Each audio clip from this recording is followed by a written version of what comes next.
Welcome back to another AP tutorial. This time, we're going to talk about the DBQ essay, or what's known as the document-based question. Now, I know what you're going to be thinking about this. This is a beast of an essay, and you are correct. There are so many moving parts to this essay. Trust me, you're going to end up falling in love with this essay. What? Yeah, trust me. By the end of the year, you're really going to like it. Why? Because the DBQ essay gives you information. Basically, what you're going to get is 7 primary source documents. Documents can be written or they can be graphic. The point is to take those documents, organize them, put them into an argument, and create an essay out of them.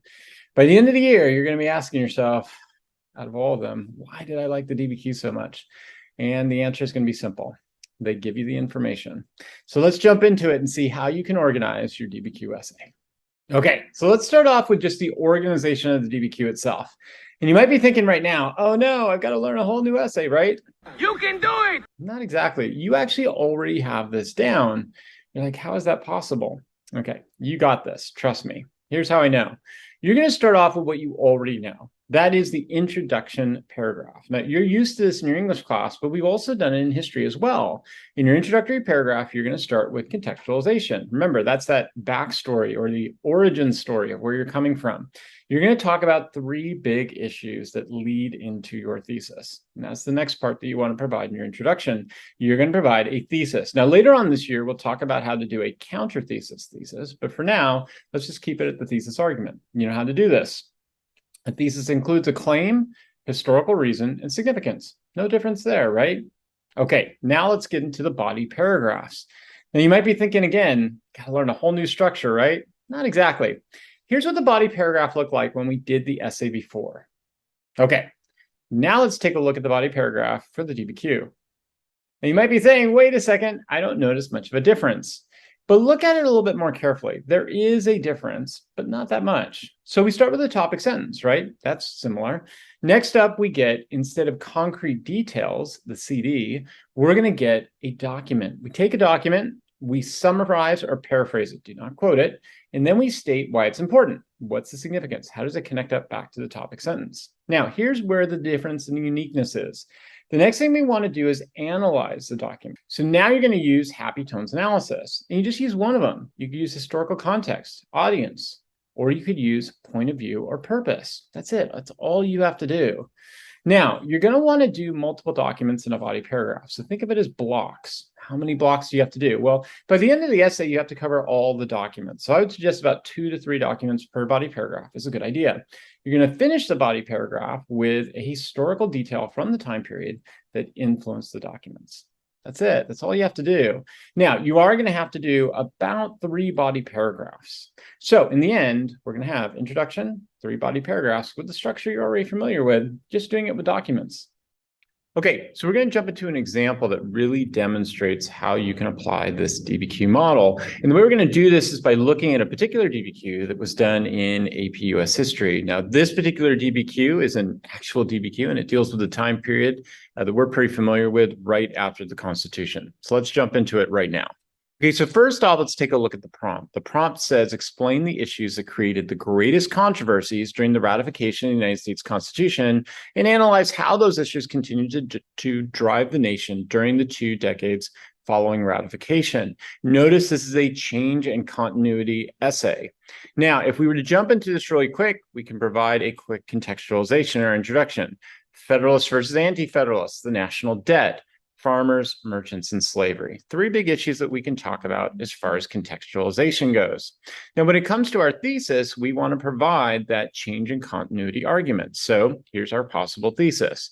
The most significant controversies that continued to divide the American states after ratification were the economic divisions of merchants and farmers, which led to questions of national unity and how to centralize political decision-making. Notice the continuity of the problems that were taking place, as well as the changes that are taking place when it comes to centralizing decision-making. Okay, so now that we have our contextualization, we have our introduction and our thesis, now we're going to jump into the body paragraphs and talk a little bit about how to establish a model there as well. So we want to first start off with a topic sentence. So our topic sentence model that we're going to use here, which does not repeat the thesis but helps to support it, is Americans continue to question how to provide equal representation on the need for taxation and paying off the national debt. Now, let's jump into an example of a document. We're not going to use all the documents. We're going to use one particular document, in this case, document number 4. Document number 4 comes from Alexander Hamilton. Now, if we were to do just a basic face value kind of explanation of the document, it looks something like this. The government can do stuff like have a national bank. Yeah, not too much there, right? So we want to provide something that's a lot more in depth. And here's how we would do something like this. Again, thinking of it as being levels or planks of what we're arguing. So first off, Hamilton argues that the federal government has the constitutional right to establish a national bank.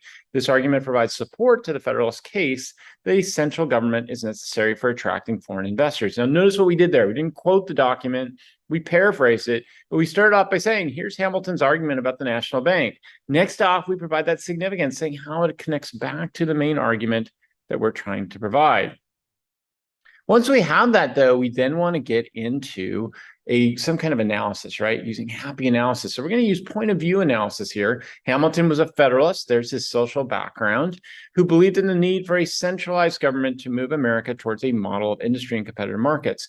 Notice here on the latter half, we have his social status, but then we say why he's saying this, not what he's saying, but the purpose. Why is he saying this? Because as a Federalist, he wants to move towards markets and industry and away from farming. Now, the very last thing we want to end off with in our body paragraph is an outside detail. We want to provide some context, just like we did in the introduction, some context to this overall argument.